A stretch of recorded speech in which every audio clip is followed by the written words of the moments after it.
Hello and welcome to DFS Coach Talk. Today is Saturday, January the 12th. I am Joe Sarvati, affectionately known as Coach, and I am here for my favorite NBA podcast of the week. It's the Saturday episode, and I get to do this with the man, the myth, the legend, as I called him yesterday, Mr. Josh Crash Davis, who is trying to take deep breaths because he gets the Bucks on this little slate. He gets the Packers this weekend. Dude, are you jumping out of your shoes or what? Yeah, it's been a long wait, for this day. With the Packers having the bye week, and then they didn't really play their starters very much in the last game with Detroit. So it feels like it's been a while since I've seen a real Packers game. So definitely looking forward to this game tonight. Should be fun. And I'm sure you're not going to roster any of those Milwaukee Bucks on this little 3-game slate either. I mean, you have to. I kind of lucked out in that sense because you pretty much have to in this kind of. I know it. I can't even make fun of you because I mean it's a 3-gamer and that's so bizarre. I look. This is the smallest Saturday slate in the NBA all season. For some reason, it's only a 3-gamer, but it's an interesting one. There's not like super duper chalk that you just have to take value wise. You got to still be digging in and finding some good plays here. I agree. Definitely. Well, if you have not caught the PGA podcast and you're going to be playing some weekend PGA, you still have time to do that. That is posted. Our guys are just absolutely murdering it. We're in the top 10, not percent, like literal top 10 in most stuff. So we're going to be following that closely, but you can catch that podcast and still get in some PGA weekend. And then, of course, the NFL podcast is posted, and that's outstanding. You want to catch that one too. So those are up and going. We are going to dive right into this 3-game slate. It is, like I say, a sort of a bizarre one that it's so short. But you know what? Sometimes those are the ones that you can hit. And then we're back, by the way, on a huge slate tomorrow. So, all right, we're going to go game 1 right off the bat. And I will say this, if you're watching on YouTube, quick thumbs up, hit the subscribe button, quick comment, check in, whatever. So that really helps us. We appreciate it as we do this podcast in front of the paywall 7 days a week. All right, we've got this first game, and it makes it difficult not to really like this game because, yes, Milwaukee's favored by 9.5, but guess what, Crash? Of the 3 games, this is the smallest spread. And how weird is that? Usually you have like, I had a 13-game slate the other day, and the biggest spread was 9. So listen to this. So here are the totals of the 3 games. Let's just say that right now, because that's why we'll really dig in on this game. You have Milwaukee favored by 9.5 over the Kings with a 231 total. Then we have Cleveland, a big 12.5 point favorite, only a 210 total over the Cavs over the Thunder. And then the last game, another big number. We have Phoenix 12.5 point favorite over the Pacers with only a 218 total. So go figure that combination of 3 games. That's crazy. It is nuts. It doesn't make any sense. But hey, we're here. We're going to go through it, and let's do our normal breakdown as we always do. So Bucks favored by 9.5 over the Kings, 231 total, 110.75 implied for the Kings, 120.25 implied for the Bucks, which you don't see a lot of 120s. Really, most teams getting back to normal. We got a lot out in Indiana, Phoenix, but in this game, it's just Halliburton is questionable. So that is news we will have and we do need, because that changes that whole lineup. He's questionable, and then we know Lopez is out for the Bucks, so we know what we're getting there. Sacramento comes in, by the way, 18-29. Milwaukee, 29-19. Statistically speaking, in this game, Sacramento's the 3rd fastest pace. Then we have Milwaukee, who also is on the 2nd night of a back-to-back. So I can't wait to get your take on that. You've been following the Bucks closer than anybody. So second night of back-to-back situations. But they have the 9th best pace. So that's why you've got this 231 total, 2 top 9 pace teams here. Defensively, we know Sacramento does not really know how to spell that word. They're 27th. The Bucks are still in the top 10 there at 9th. And then from an offensive efficient standpoint, Sacramento's only 21st. Milwaukee stays in the top 10, even in that, at 8th. So we've got a lot of good things pointing to this game. Give us your breakdown on it and tell me if you think this Bucks second night of a back-to-back is going to shift anything. I don't know that it will. I could see maybe since Drew Holiday was just coming back from an injury, they might rest him, but the rest of the guys I think will play. I do like if Tyrese Halliburton's out, I do like Terrence Davis. He's been getting a lot of minutes lately. He had 38 and 37 in his last 2 games, 6,200 on FanDuel, 5,800 on DraftKings. In those 2 games, he had 54 and 40 and a half DraftKings points. That would give us a lot of value. We're on a slate where there's not really a lot of great value plays, in my opinion. So I do like Davis. Milwaukee's allowed the 13th most fantasy points to shooting guards, so a little bit below average. And then Chris Middleton, he's been playing really well. He scored 40-plus DraftKings points in 8 of his last 9 games. Sacramento's allowed the 6th most fantasy points to shooting guards, so he's 8,700 on both sides. So his price has gone up quite a bit from where it was, but I do like him still. Giannis is expensive, obviously. He's 11-4 on FanDuel, 12-1 on DraftKings. I think you pretty much have to go to him in cash, but in tournaments, I could definitely see fading him just because he has to score so many points to hit that return. And if the game isn't close, then he's not going to get it. Right. And then I like Bobby Portis, 6,300 on FanDuel, 6,700 on DraftKings. Sacramento has allowed the 2nd most fantasy points to centers and the 9th most to power forwards. So that's about it for me on this game. Yeah, and I think you make some good points there. I mean, with the 3 games and looking at the pay up options, it's hard to avoid Giannis. Yeah. I mean, he's definitely the standout guy on this slate. What about? Let me ask you this though, and I know it's putting you on the spot, but let's say Milwaukee has 15-point lead midway through the 3rd quarter. It's the second night of a back-to-back. Does Giannis or Middleton or even Holiday sit more, or do you think he'll ride with them long enough? Or what's your take on how things have gone in second night of back-to-backs this season with the Bucks? Budenholzer will usually pull the starters about midway through the 4th quarter in those kind of games. He usually lets them play quite a bit, even in blowouts. So I'm not really that concerned about that. I think it'll just be in Milwaukee. Just they haven't been the same team, obviously, that they were last year. So I don't necessarily know that this game's going to be that big of a blowout. It wouldn't surprise me if it stayed pretty close, at least until late in the second half. Okay, well, that's a good thing to know. The tough part now is, it was always like if I don't want to spend way up on Giannis, I can take Middleton and another buck like Portis or whatever, and you get a good deal. But wow, on DraftKings, Middleton at 8-7, he was floating in the mid 7s and low 7s for most of the season, it seems like. So that's an adjustment. Portis has stayed leveled off a little bit price wise, so he's another guy you could go to for your second guy. I'm with you. I think Giannis almost has to be a plug and play. And I know, how do you say that for a guy that's 12-1 on DraftKings? But, that whole blocker mentality that we've talked about so many times, if Giannis fails, and failing is like, 40 DFS points, 45.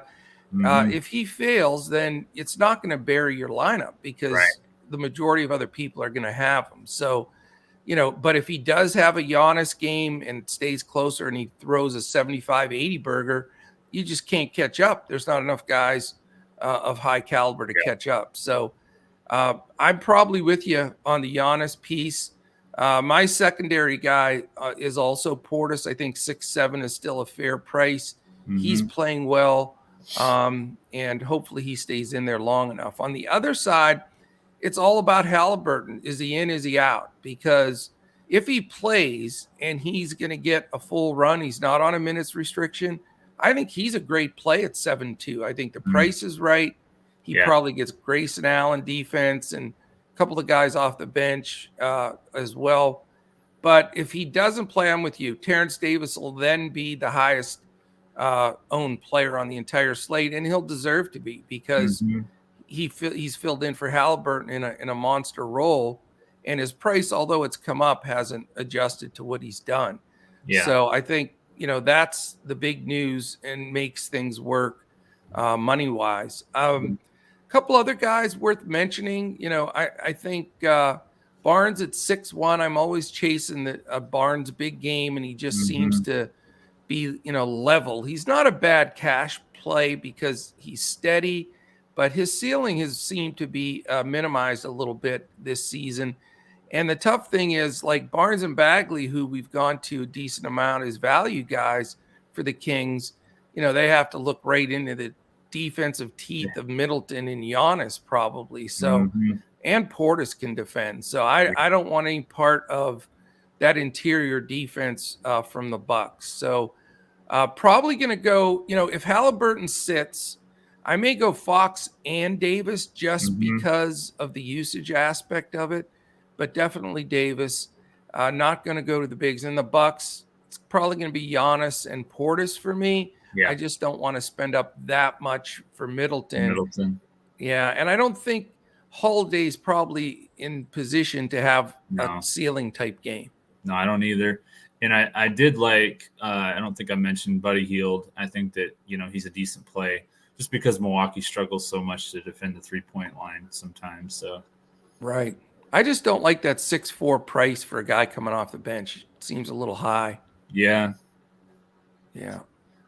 All right, man, let's go to game 2. By the way, stick with us here. We only have 3 games, so it's not a long time to stick with us. We're going to do a 2 brains are better than 1 FanDuel GPP build right here on the podcast at the end. And if you want to join us, again, the weekends are the best time. Go to DFSCoachTalk.com.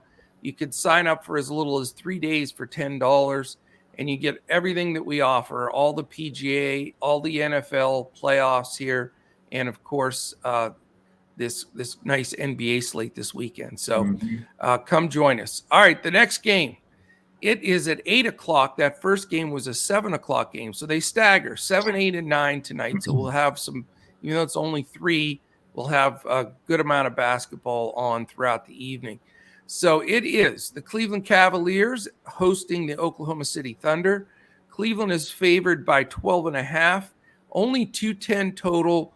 Paltry 98.75 for the Thunder. Look at that, 98.75 for the Thunder, 120.25 for the Bucks last game. It's an amazing shift in expectations. And you talk about how that affects DFS. I mean, there's points per every possession. So it's a massive difference. Cavaliers are 111.25 on their implied total. The Thunder come in 14-31. The Cavaliers 27-19. The only guy listed is, of course, the guy that I struggle pronouncing, so I'll give it another shot. He is out, and it's the infamous Vit Krejci. I don't have no clue. Krejci. I know it's worth a lot of points in Scrabble, but that's all I know. For Cleveland, Lamar Stevens is probable, and he helps that defensive push with them. Rondo questionable. So that's important just because we've seen that the couple of games, very, very small sample size, but the couple of games Rondo has played, you've seen a little dip in Garland's usage, a little dip in his assist percentage. So having that Rondo information is going to be important. As far as from the statistical look at these two teams, you've got the second night of a back-to-back for the Thunder, which, again, I don't know how much of a big deal that is since they're the youngest team in the league. Maybe it affects SGA for a minute or two, but it's an island game for Cleveland. Pace-wise, not great. Thunder 18, Cleveland 21. So that reflects in that total. Defensively, Thunder has at least hung in there in the middle of the pack. They're 17th. Cleveland, as we know, has just been locking down everybody. They're third in the league defensively. Offensive efficiency, as we've talked about throughout the year, the young teams are always at the bottom of the list because they're just not sure how to score the basketball at this level yet. So the Thunder, as good as SGA and Giddey are, young guys, some guys coming on like Aaron Wiggins and such, but they're still second to last in offensive efficiency. Cleveland is surprisingly 12th, which coming into this year, I don't think anybody believed that Cleveland would be that strong offensively. So what do you think of this game, Crash? Yeah, I like the guards in this game. Darius Garland's 8,600 on FanDuel, 9,000 on DraftKings. He scored 50-plus DraftKings points in 4 of his last 5 games. He has best game of the year when they played on January 15th with 27 points and 18 assists for 63.3 DraftKings points. So definitely like Garland in this game.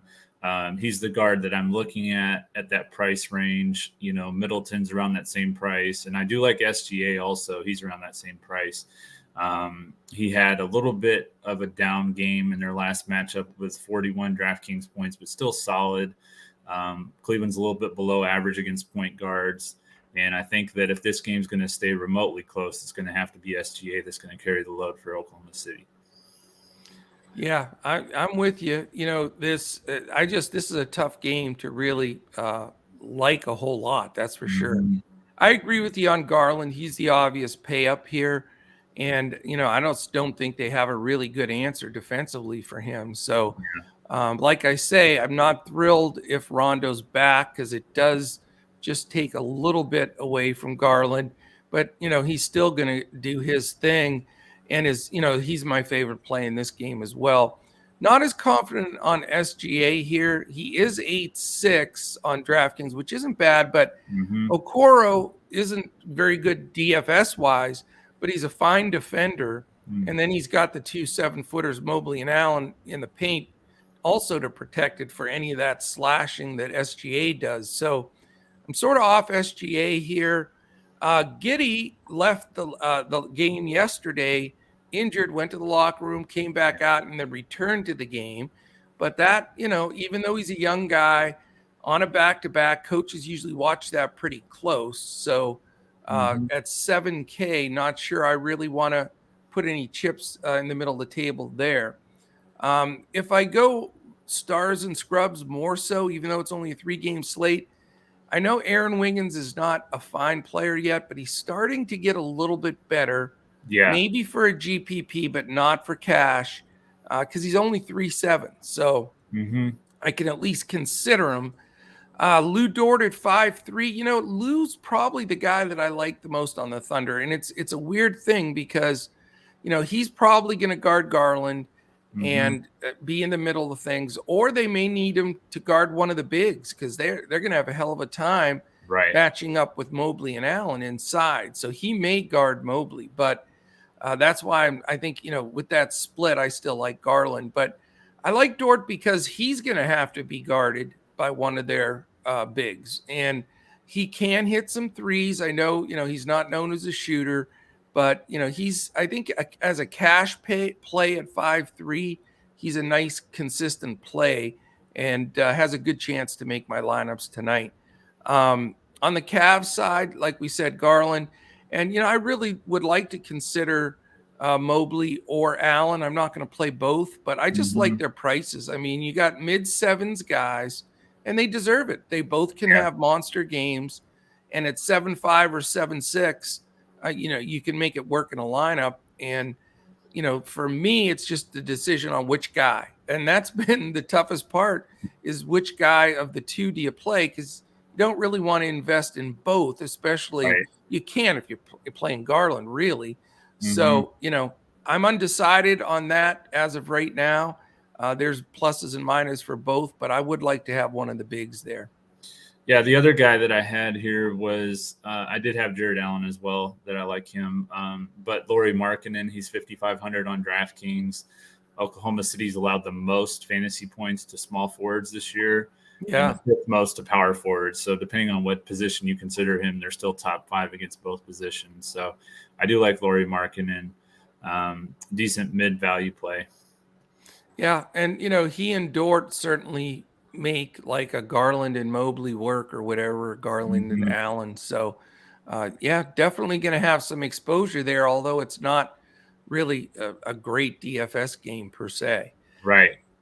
All right, game 3, man. Two teams on an island game. Phoenix at home versus the Pacers. Pacers coming off that crazy road win at the Warriors, which was hard to believe with all of their third team, basically. It is Phoenix minus 12.5. 218 is the total. 102.75 implied for Indiana. 115.25 for the Red Hot Suns. Indiana 17-29. Phoenix an impressive 35-9. We've got this nightmare designation with the Pacers again. Same thing we had the other day, but we've got Brogdon and LeVert questionable. So how you determine this game is going to be key. How you set up any of your late swaps. I doubt we're going to get the Brogdon LeVert news at 7 o'clock lock. So you got to tread lightly here and be careful. Yeah. But those two are definitely questionable. The guys that are out are McConnell, Sabonis, Turner, and Warren. So, again, you're going to have the backups on the interior for the Pacers. The Suns, they look tough, man. Ayton is still out. Not that it's hurt them at all. Kaminsky, Nader, and Saric also out. So tough task for the Pacers, trying to win 2 against basically the 2 best teams in the league right now. Yeah. And boy, that smells like a blowout and fearful for DFS purposes, but we'll talk about it. Indiana, by the way, is 19th in pace, Phoenix 5th. So the guys that do play should get a few more possessions for the Pacers. Defensively, big difference here. Pacers 22nd, Suns 2nd, and they're knocking on the door. They're going to pass, I think, Golden State within the next day or two. They're right there, and Golden State just has not defended nearly as well without Draymond. So really Phoenix playing fantastic defense. Offensive efficiency, Pacers with some of those vets that they have, middle of the pack, 17th. Suns, of course, just carve up teams when they're ready. That game, the fourth quarter against the Mavericks here the other day, they just decided, okay, we're down 8. It's the fourth quarter. Now let's play. And they just sliced and diced. They do that every fourth quarter. They're the best plus minus team in the fourth. They're so well coached. Veterans like Paul and all these guys, just a great team. And they're fourth in efficiency. So the $1 million question is, I can see two types of philosophy here. Either you really try to fade this game as much as possible because it has, to me, the best propensity to blow out. Yeah. Or do you try to find one buy-up guy that gets to that blow-up, or do you find some value with the Pacers? That's actually like 4 questions. So, no, I completely agree. I think that, that's definitely one route you could take, is just to fade this game outright if you think it's going to blow out, which it very well may. The other one you could take, like you said, you could take a stud pay-up guy like a Devin Booker. He's 8,900 on DraftKings. He had 48.5 DraftKings points last time they played, which was last week on January 14th, with 35 real points. And he scored 30 real points in 3 of his last 4, including 48 against San Antonio when he had 71 DraftKings points. So he's definitely been scoring quite a bit. The thing there is, does the game stay close? And also, does he get enough peripheral stats to meet value? That's always something you have to look at with Booker. And then you have, some value plays. You've got guys like Isaiah Jackson and Goga on DraftKings. Jackson is 3,800, and then Goga's 4,700. And then for the Suns, Bismack Biyombo has been getting more of the minutes than JaVale McGee at center, and he's only 4,200 on DraftKings. He's 5,000 on FanDuel. So I do like the value there for Biyombo. But, it just all comes down to whether or not you're going to fade this game. Yeah, I mean, for me, it all comes down to Brogdon and Levert because, I mean, that's going to change the entire complexion of the game. If they play, number one. Secondly, if they do play, are there any restrictions?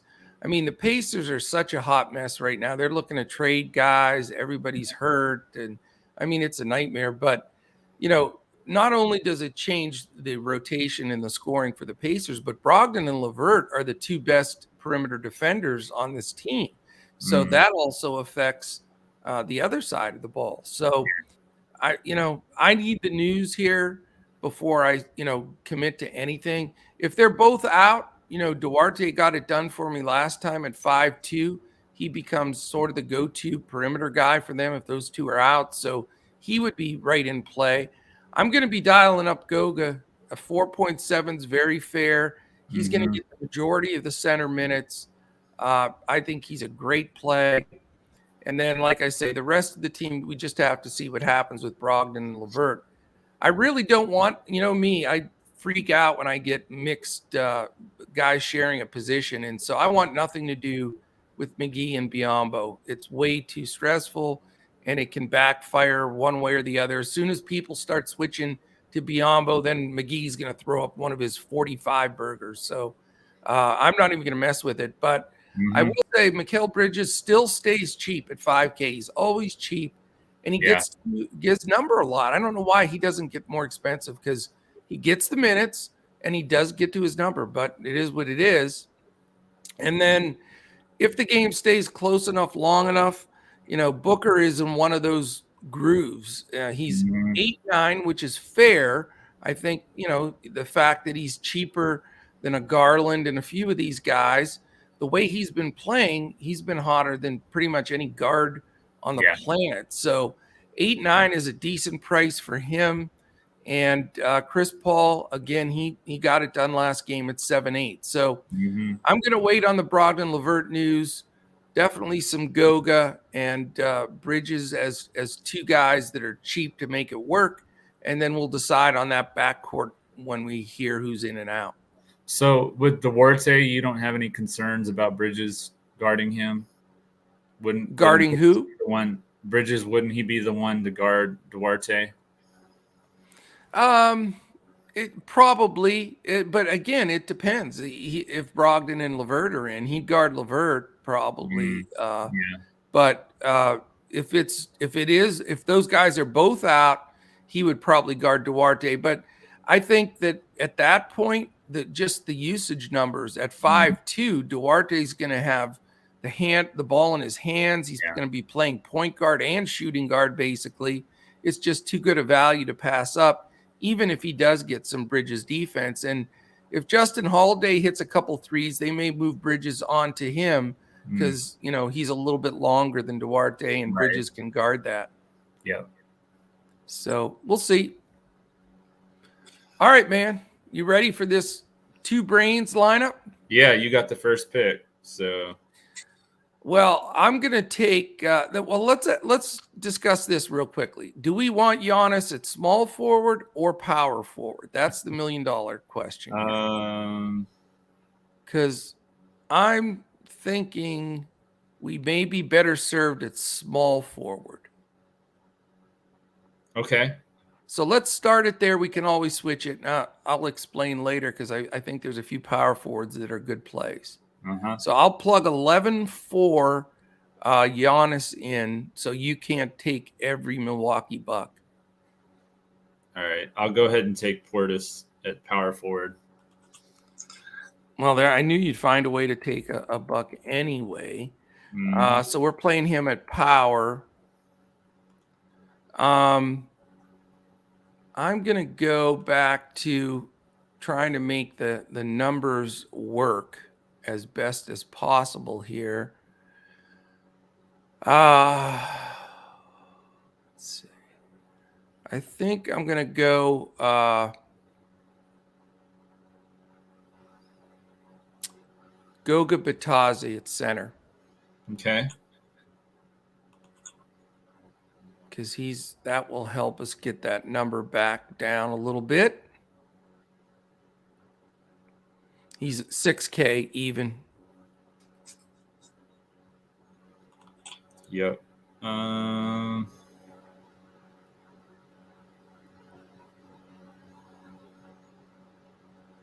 You're probably not going to like this, but I'm going to go with Cameron Payne, shooting guard. Cameron Payne, you're looking at a blowout and he gets those minutes? I think so. I don't think that's a bad play. You know, the other guy that's cheap is Kiefer Sykes if both guys don't play. Yeah, that's true. He's only 42 as well, but we don't know what that news is. We certainly can update it, but that's why it's important to follow that news. No doubt about it. I think, see, I'm not paying 6,200 for Terrence Davis with the fact that he may not even start. So I think that's just too risky. Yeah. How about if we go, Giddey seems like a nice play, but I don't know if he's dinged still from yesterday when he got, pulled out of that game. I'm going to go to the power forward spot and save us some money here and go Mikal Bridges 5,100. Okay. So that gets us, at least in the ball game to spend some more. I'll take Darius Garland at point guard. Yeah, that's a smart play. So we have 61-67 average to go. I'm going to stick with my theory here because again, I'm going cheap today for a change. Usually I spend the money. I'm going to put Dort in there at 5,400 at shooting guard. Okay. It's going to get big minutes. That gives us nice 65-50.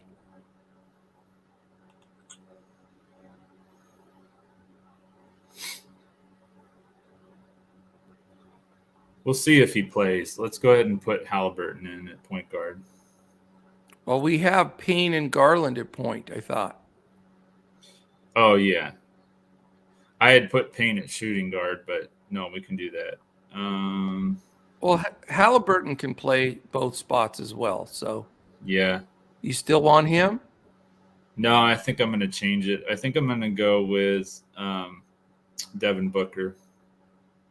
Book it. So I have only 3,900. Man, you spent everything today.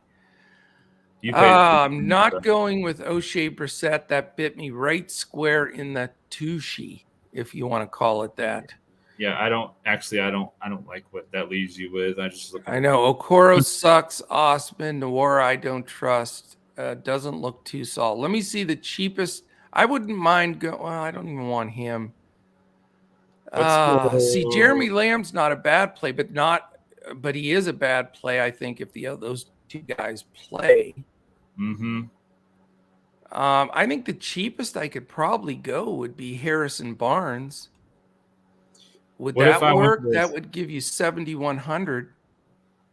What if I went with Buddy Hield instead of Booker? What does that do for you?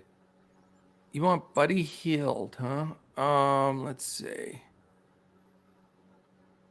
How much is Buddy? 58. That would give me 73. Yeah, I mean, I could take Duarte, who I like, but again, if LeVert and Brogdon play, we're going to have to pull them out. What if we put Giannis at power forward? Move Giannis to power. That gives us, well, we're moving him to what? To power forward? And then Bridges to the other. Does that really change? No, that doesn't really change anything. No, that doesn't change anything. Let me see. Tough decision here. It is tough. I mean, only a 3-game slate. It just minimizes the options. I'm fine with Duarte. I have no problem taking him. And then we can always adjust it. Now, that would give us 600 free bucks, though. Do we want to jump? We could go from your buddy Heald, and take a little risk on either Terrence Davis if Halliburton doesn't play, or Josh Giddey, who's could be a great play if he's healthy.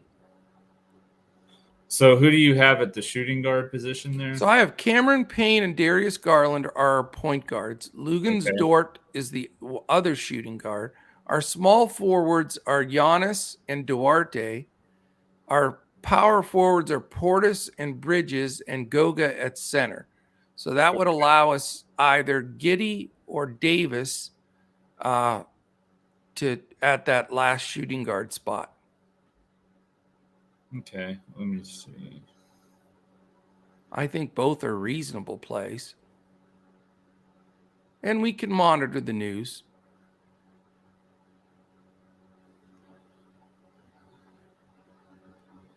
Yeah, let's go with Davis, and then if Halliburton plays, we can pivot to Giddey. Okay. So that is our two brains, our better than one lineup. I'm locking it in.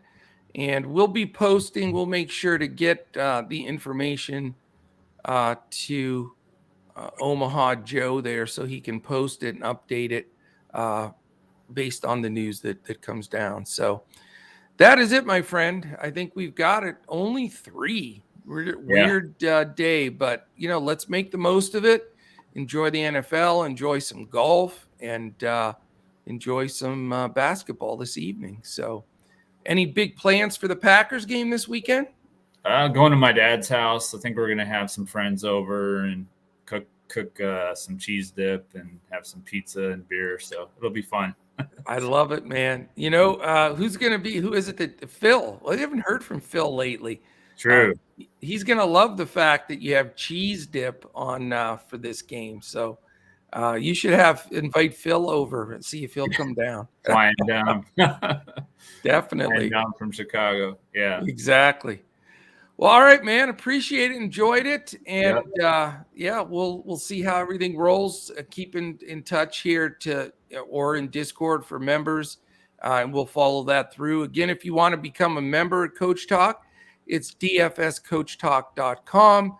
If you want to follow us on Twitter, we're all at DFS Coach Talk. I am at Joe Sarvadi, JoeSarvadi.